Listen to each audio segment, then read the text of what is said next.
smell it. I can smell it. The Lex and Terry Morning Radio Network. The testosterone.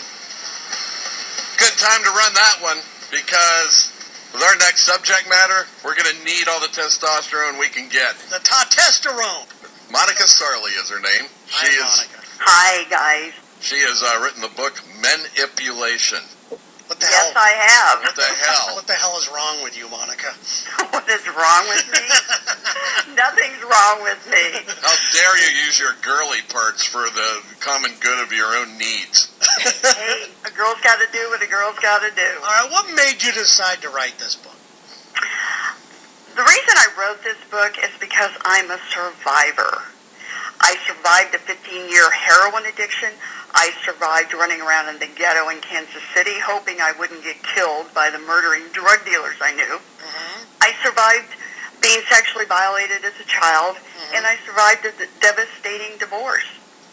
Okay, that's good. So is this book, I got to ask because I haven't read it yet or anything, is this book a man-hating book? Or is this Absolutely not. Are you kidding me? Have you seen the cover of my book? I've seen you, and you don't look like a man-hater. I have on my Doomie shoes. I love men. Yeah, okay. Well, that's good to know. All right, well, that's good. But judging by the way you opened this thing, it sounds like the one you were being manipulated. Now, is In this... some ways I was.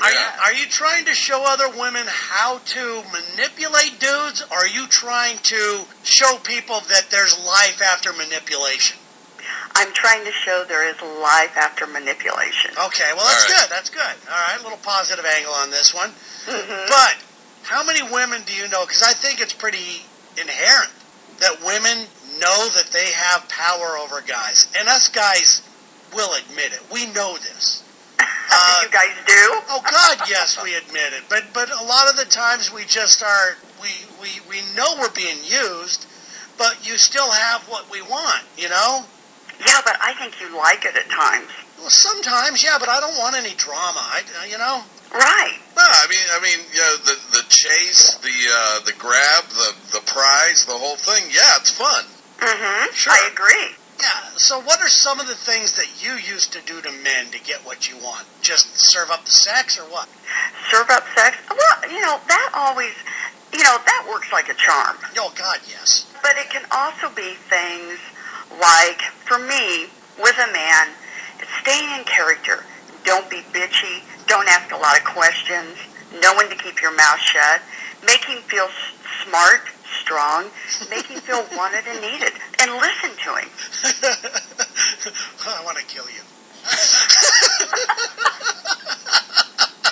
I don't. I want you to reprogram all your friends. Okay, do you feel as a woman, when you know that you're playing a dude by going, okay, I'm going to make him feel smart, does that make you feel dirty or cheap? No, it doesn't. I mean, sometimes it makes me feel powerful. Yeah? All right. Yeah. All right, so in your book, Menipulation, are you teaching women how to manipulate guys then, or just what to stay away it's from? really not about that. Okay. It's my memoir. Okay, good. The story that it's just a story about everything I went through. Now, you have gone through a lot, Yes, I have. and you look great. And Thank you. what would you say to any woman out there right now who feels like they're in a really bad relationship, being worked by a dude, or whatever it is? What kind of advice would you give them? The biggest thing I can tell her is to learn how to exercise the word no. For what? And also, okay, I don't like your about book. making the right It's choices. official. It's official. We decided we don't like the no You're telling chapter. women to say no more? What What's do you wrong with mean? What is wrong with you? How can you manipulate by saying no? Well, if you're in a bad situation, it's all about the choices you make. Okay, drugs. Let's do your drug thing, since Lex knows a little something about this. Not the heroin Okay. part or anything like that.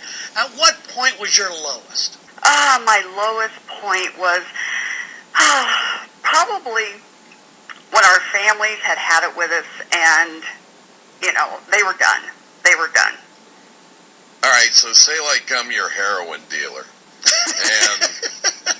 and I'm holding all the good stuff, and you want it.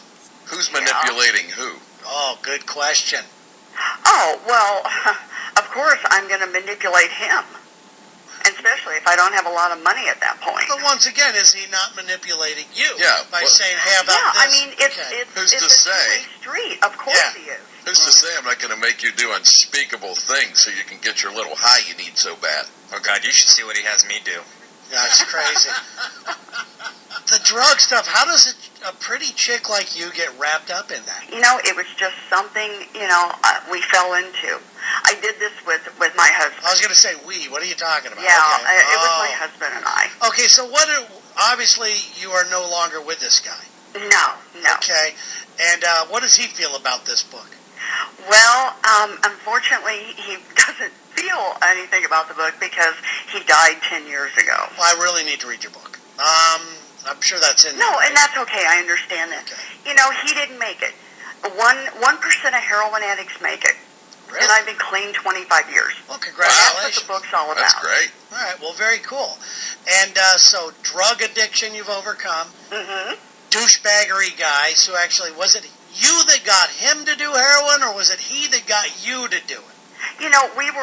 We were together and we were introduced to it when we were about 18 and 19 years old. And it was really just for fun. How can that be fun? I've never done drugs, Crazy ever. guy. Yeah. They say heroin. I've never done heroin, but they say the first time you do heroin, you're hooked. Is that true? Yeah, you're always chasing the high. What was that like when you first did it? Did you realize, I'm in deep trouble? Yeah, there was something inside me that knew I shouldn't have been doing it, but I did it anyway. Yeah. Now, did you smoke it or did you inject? You know what? I never injected. I smoked it and I snorted it. Good for you. So I just never wanted to look at the scars on me. You are a very I was addicted like vain. dope fiend. Yeah, I was going to say very vain dopehead. That's Oh, good. I was a real vain dopehead. All right.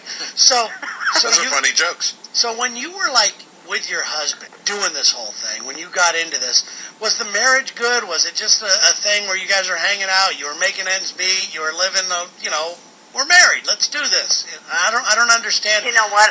He was a trust fund baby. Oh, those bitches. Yeah. Oh, man. So you're Yeah. buying large, copious amounts at a time. Yeah, we partied like rock stars. Yeah. Yeah. Did you burn through the entire trust fund before he passed away? He did. Okay.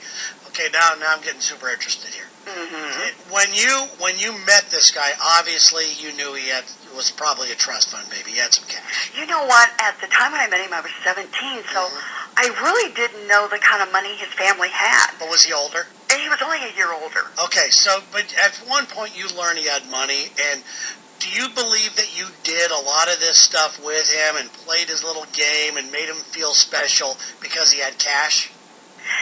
At that point, I really didn't. Because if so, your book's completely justified. I think Terry was trying to help your branding out there. No, I just want to know. I want to know what led her to all of this. I'm trying to go back a little bit. I'm trying to go back into, I knew what I was getting into type of thing. That type of deal. Again, it all goes back to your choices. Yeah. And at the time when we started doing heroin, I was 18 and he was 19. And a group of us started doing it together. It was kind of fun. We loved the high. We loved the chase. We were in the ghettos. We were living a double life. And you get addicted to that. Yeah. Wow. And that was exciting. So did you hear a lot of, bitch, you better have my money or I'm going to come to your house and bust your head wide open to the white meat? No, not really. Not really.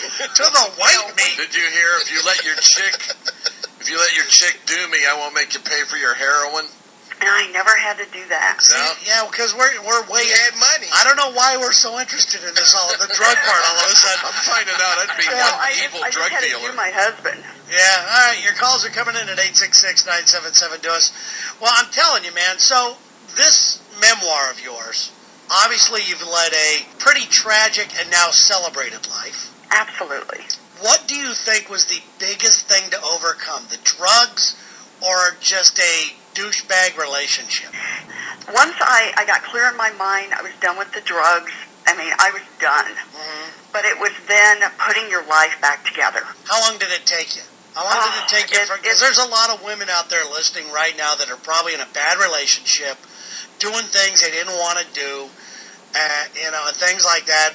How long did it take you once you got the nerve to finally say screw it? How long did it take? It took many years and a lot of hard work, a lot of therapy, and I stuck to my principles that I learned.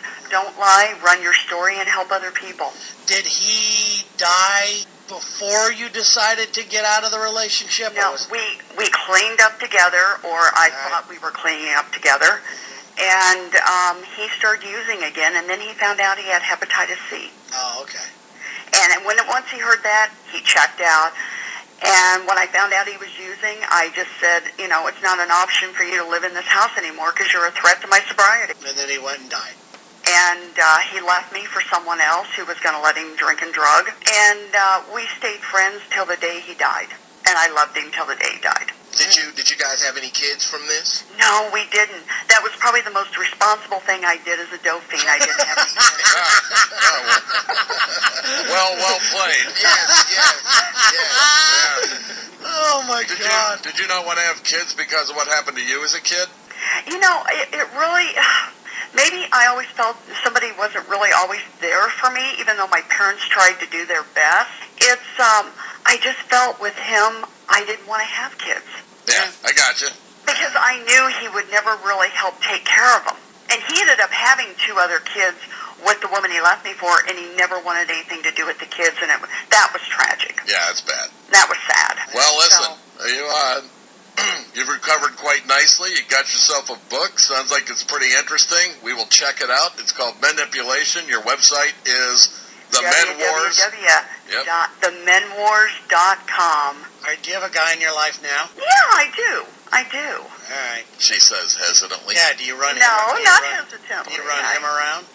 Pardon? Do you run him around, tell him what to do? No, I don't. He's big and strong. Do you lie to him and tell him he's smart and sexy? No, because he is. Have you said the words to him and during altercations? Read the book, bitch. He's read the book, and you know what, guys? He gets me. Yeah. So you call him the sequel, and you mean it in a lot of different ways. He was in my photo shoot. We'll probably use him in book 2 that we're starting to write. All right. Well, congratulations on getting your act together. If there's any chicks out there that are having a hard time, I thought this was going to be all about just running guys to the ringer, but I had no idea that. But it's good. I mean, it turns out to be a good thing for you chicks that are having issues. Maybe pick up the book, man. Yeah. Oh, Lex and Terry, thank you. It was such a pleasure talking with you today. All right. You too, and please come back again sometime. I will, Very guys. nice conversation, Thanks, and Monica. good luck with your book and everything else, Monica. Oh, you guys, thank you so much. It's You're welcome. Monica Sarley is her name, and the book is called The Men Wars, or Volume 1, Manipulation. And we will be back with your phone calls after this on Lex and Terry.